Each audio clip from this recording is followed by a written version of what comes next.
Salamander fans, this one's for you, because after a poorly received champion, you guys finally got a win with Update 10.0's edition of the Pyro Cannon. So, let's make a class built around the Salamanders and the two things that they love the most. That's, of course, thuggin' and huggin'.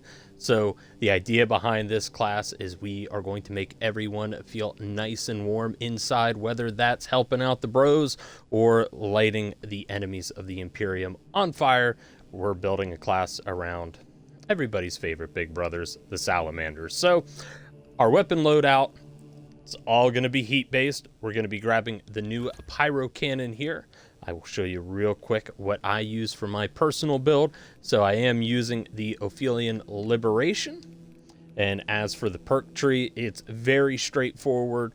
We're going to take almost the entire top row. This will include perks that will allow us to cool our weapon 20% faster, increase our burning time by 25%, increase our maximum ammo reserve, as well as helping us build back armor. Every time we light a fire that engulfs more than 5 enemies, we'll get 1 armor segment back. We're again going to further increase our burning damage and also lowering our charge time. Now, we did have 2 extra perks left over, and I wasn't personally a fan of Pure Flame, so I ended up grabbing instead Divine Might, which just gave us a generic damage buff of 10%. And Contingency Plan, just for those very rare moments of where we run out of ammo. We're going to be able to stomp the yard and dish out a little bit extra melee damage. For our sidearm, sticking with the idea of heat-based weapons, I did go with the Inferno pistol. Real quick, here is the build that I use. Also, again, I will be using the Ophelian Liberation for my Inferno pistol. The main reason being is, as you can see with the Gathlamore Crusade, even though you do get a little bit more ammo and 1 extra round in the magazine, you do lose a fair bit in terms of rate of fire and also range. And I do find that you get more out of this pistol while you have that extra range. Plus, the increase to the fire rate can help mop up hordes rather quick should you need to turn to your sidearm. Perk tree again is going to be pretty straightforward. So for starters, I grabbed Divine Might, which is just a general damage increase, and then Motivated Melee. So melee damage is increased by 20% if this if this weapon has no ammo in the magazine.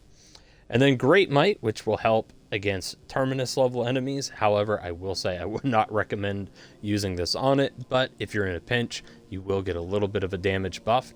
Then I bumped down to Perpetual Range, which is just increasing the range a little bit because Lord knows this pistol really needs that. Then going to increase capacity, just because we are getting the variant that does have a little bit lower ammo. This will help build up our ammo reserve by 20%.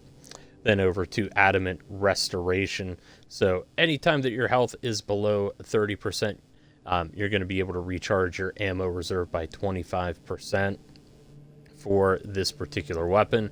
It's just really nice because if you do run out of ammo and you start taking a little bit of damage to your health, well, actually a fair bit of damage to your health, you're going to be able to get back just a little bit of ammo and hopefully get you in a better spot. And then I did grab the bottom 2 perks under the relic category, that being Extra Shot, which will actually bump our mag capacity up to 3. And then finally, Trick Shot. Anytime you kill 5 or more enemies with, anytime you kill 5 enemies with 1 shot, you gain back 1 armor segment, which can actually be pretty easy to do. And that's something that this class does kind of lean a little bit more towards, is survivability, not just for yourself, but also for the boys. And before we get into the perk tree, I just want to throw out that I do try to find classes that can either be fun, but also still have some viability playing on the higher difficulties. I don't feel that this class is one of them. I ran it a couple times on lethal and absolute, and it can work, but you're really going to rely on your teammates to deal with some of the tougher enemies in the game.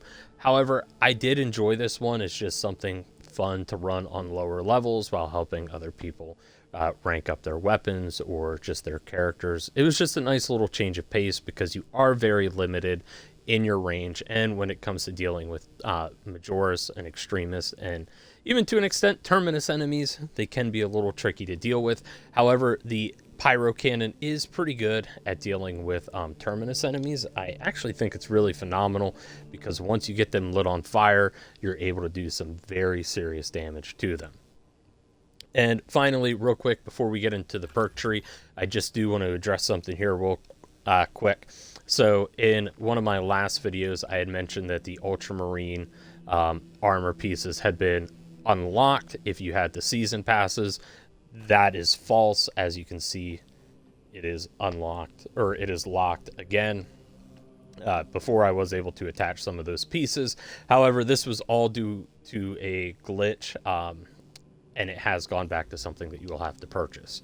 So just in case you were wondering why maybe your armor might have changed a little bit if you were running any of those pieces, why they disappeared, it was just a glitch in the system. So you might have got to enjoy it for a couple days. But anyways, back to the class build here. Very straightforward. Again, your prestige perks, don't worry about them because they are rather expensive to constantly be resetting them. I focused more on the core, team, gear, and signature perk. So to start us off, restoration. Anytime that we kill 7 enemies in rapid succession, we get an armor segment returned to us.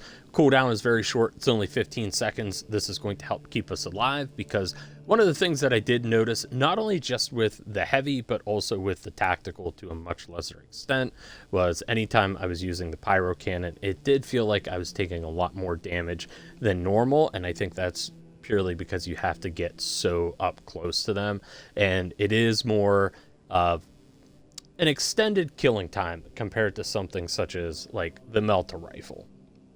So this is just going to help keep us alive. And then moving on to our next perk, I took thermal boost. This is going to help us get some really nice damage buffs. So anytime or any ranged weapon rather, is 50% overheated, or you have 50% ammo in the magazine, you get a range damage increase of 15%. This is actually very useful because it's very easy to get your primary weapon overheated. And as that's happening, once you get about halfway through, all of a sudden you're going to see a little spike in your damage, and it does add up rather quickly. Plus, if you are getting lower on ammo, you're automatically going to hit that 15% damage increase, and you will notice targets go down much faster. Finally, our last perk in the core spot, I took Overwhelming Power. So while Iron Halo is active, all squad members are going to deal 10% more damage. And of course, they are going to have to be within 10 meters of you. This is nice because you'll be able to shield them from incoming range damage, and they also get a nice range damage buff. So we're helping out the bros. Now, moving on into the team category here, all 3 of these are phenomenal. Now, I know most people, whenever they play the heavy, they run with additional supplies. And that's honestly just because it's a really phenomenal perk. That's one of the best things I love about seeing a heavy join my squad, is I know I'm going to have an extended ammo pool. However, I wanted to mix it up and focus a little bit more on what the Salamanders are kind of known for, and that's that brotherly love. So we ended up going with Bonds of Brotherhood, which is another phenomenal perk. Anytime you revive a squad member, they are automatically going to be back to full health, which is huge because most of the time they're coming in at half health. And if you're playing on some of those higher difficulties, or you're running something like the Vanguard or the Sniper where you don't have as much armor, it can be very easy to have players go down again. So this is just going to get them right back into the fight at full strength, and they're not going to have to worry about using a stim kit. Now, if they do have a mortal wound, this is not going to cure that. They still will need either a Guardian Relic, or they're just going to have to shoot a stim pack to reset that. Now, moving into the gear, we went with Emperor's Protection. So I do find myself popping Iron Halo quite a bit, mainly because I am getting close to most of the enemies I'm trying to fight, and on my way there I don't like getting hit by range damage and trying to soak that up. So with Emperor's Protection, anytime that Iron Halo expends all of its energy, and that is the keyword there, expends, not if it gets knocked out for any other reason, but should you expend all of its energy, everybody in the team is going to have one armor segment restored to them. It's another nice little perk that just kind of works in the background. There have been plenty of times where I've been playing other classes and somebody's been running this, and you know, I'm about to maybe take some health damage, or I'm in a really bad spot, and all of a sudden I get that one little extra armor bar, and it's enough to prevent me from going down due to maybe just, you know, a massive horde that's coming on, or I miss a parry or a dodge, something along those lines. Plus, again, it's also going to help keep you alive as well. Then our next perk within the gear slot, any three of these that you could take, I feel that there's a justified reason that all three of them would fit with this class, and these all affect the Iron Halo. Ultimately, I went with Operate Bastion, and I know I just butchered that word, but the main reason I went with this is because it increases Iron Halo's durability by 20. So that way, if you do find yourself taking a lot of range damage, you're going to have a much better chance that Emperor's Protection is still going to kick in, even if you're getting pinged by a bunch of enemies. Finally, Saving Grace is going to be our last perk in the gear slot. Anytime you revive a squad member yourself as the heavy, Iron Halo is going to recharge, plus you are also going to restore all of your armor segments, which is something nice because a lot of times when people are picking up a down teammate, sometimes they're just letting their armor tank a lot of that damage. So by you playing as the heavy and running this perk, you're going to be able to pick your brother up, and all that damage that you just tanked, assuming it was to the armor, you're going to be able to fully recharge that, and it'll be like nothing ever happened. Now, moving on into the signature perks, there were two that I felt worked really, really well for this idea. However, I found that one was probably going to be a little bit more viable than the others, and so I ended up running with that. But Coolant Reserve came in second place, so anytime you're essentially the last man standing, doesn't have to be that both teammates are dead. They could be incapacitated or grabbed.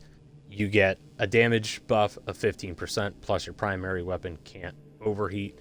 It's not a bad perk, but if you are playing with teammates that are really good and you don't find yourselves going down a whole lot, you're probably not going to get any use out of this. So that's what made me go with Conversion Field, which again, it's still going to help the bros out because as long as they are within 20 meters, which is fairly generous, their armor abilities are going to recharge 50% faster. So that's the build there for the Salamanders. Like I said, this is more of a fun-based class than necessarily one that you'll want to take into the higher levels. Can it be done? Absolutely, no pun intended. But I will say I personally found myself having a much harder time running this class. Now, if you do want to try and take it up there, or you're just wanting to use the Pyro cannon on higher difficulties, I definitely recommend maybe adjusting some of the perks and maybe grabbing a different sidearm. I would honestly say either the plasma pistol or the heavy bolt pistol. And if you still want to keep it more salamander themed, plasma's pretty hot, so you could go with that. But I kind of felt that the the Inferno pistol fit that category a little bit better. But as always, thank you for watching, and we'll catch you next time.